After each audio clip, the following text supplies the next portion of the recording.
I'm continuing from your did you know that video was actually going to be very time taken for you, so I break that in between and I'm continuing again. Methane gas is another greenhouse gas. It occurs naturally in marshy areas. कह रहा है कि जो methane gas होती है वो भी जो है वो नेचुरल गैस है, ठीक है। अब ये कहाँ है? मार्शी एरियाज़ में। मार्शी एरियाज़ हम कहते हैं दलदली इलाकों को, जहाँ पर बहुत ज़्यादा पानी और बहुत ज़्यादा गारा हो, ठीक है। अब जो राइस होता है, जो चावल है, वो बहुत ज़्यादा पानी में उगता है, बहुत ज़्यादा, मतलब इतना ज़्यादा हमने जो राइस होता है उसको पानी देना होता है कि अगर आप उसके अंदर खड़े हों तो आप राउंडली हाफ ऑफ नीज तक जो है वो आप गीले हो जाते हैं, आपकी जो लेग्स हैं। तो कह रहा है कि कहाँ पे प्रोड्यूस होती है मीथेन गैस, जो है राइस वाला जो खेत होता है वहाँ पर होती है। उसके अलावा and is produce by cattle as the belch and break wind. ये बेल्च एंड ब्रेक वाइंड जो है ये बेसिकली क्या है? व्हेन यू बर्प, ठीक है।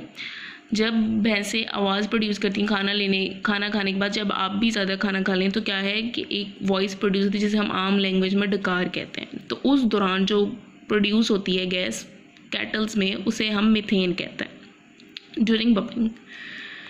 उसके बाद क्या है? Your test yourself. अब ये टेस्ट योर सेल्फ के जो क्वेश्चंस हैं ये मैंने आपको देने हैं होमवर्क, ठीक है। तो अब होमवर्क के लिए जो है वो मैं आपको स्लाइड्स जो हैं वो शेयर करूँगी। उसके अंदर कुछ क्वेश्चंस के आंसर होंगे जो मैंने लिखे होंगे, कुछ क्वेश्चंस जो हैं उसके आंसर आपने अपने टेक्स्ट में से खुद ढूंढने हैं।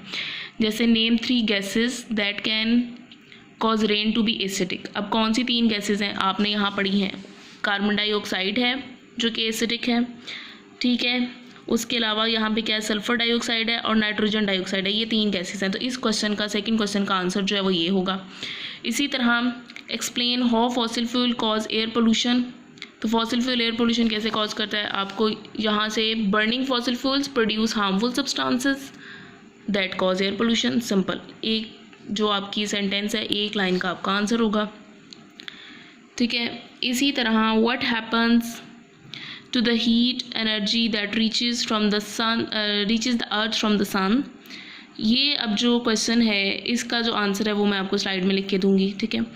अब कुछ जो क्वेश्चंस हैं उनके आंसर्स आपकी स्लाइड में होंगे, कुछ क्वेश्चंस के आंसर आपने खुद लिखने हैं। जिनके आंसर आपने खुद लिखने हैं मैंने वहाँ मेंशन किया होगा कि इन क्वेश्चंस के आंसर आपने खुद से लिखने हैं। आपने अपना जो सारा टेक्स्ट है ये वाला सारा, ठीक है, ये सारा टेक्स्ट, ये जो आज हमने रीडिंग की है पेज नंबर 36 से 37 तक, ये टेक्स्ट आपने रीड करना है और उनको आपको आंसर जो हैं वो आपको इजीली मिल जाएंगे। मैं ये सारे के सारे क्वेश्चंस के आंसर आपको लिख कर नहीं दूंगी और जो क्वेश्चंस मेंशन करूंगी सिर्फ वो आपने लिखने हैं, बाकी नहीं। Okay, so for this lecture it's the end. Take care of yourself. अल्लाह हाफ़िज़।